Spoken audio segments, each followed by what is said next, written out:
Yeah, look, numbers lifted to 410 or 20 cattle here today. Improved quality yarding overall. A lot more of these bigger cows and dry cows and bigger export cattle. Best of the cows by 4 or 5 cents dearer, make it from $2.82 through to $2.98. But the plainer cows are actually a little bit cheaper, surprisingly enough, making from $2.55 through to $2.82. Switch over to here, Jacko. Keep going.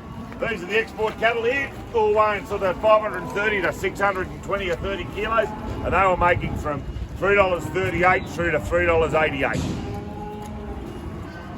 Restock of cattle here today, very strong with the rain about. These black and black baldy steers weighing from 250 up to 290 kilos, making from $5.20 to $6 a kilo, coming in around $1,400. Best of trade cattle here today was stronger again. These 400, 440 kilo cattle make it up to $4.70.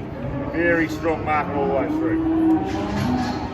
Yeah, feed steers here today were a lot dearer than last week. These good steers here making up anywhere from $4.25 up to $4.54.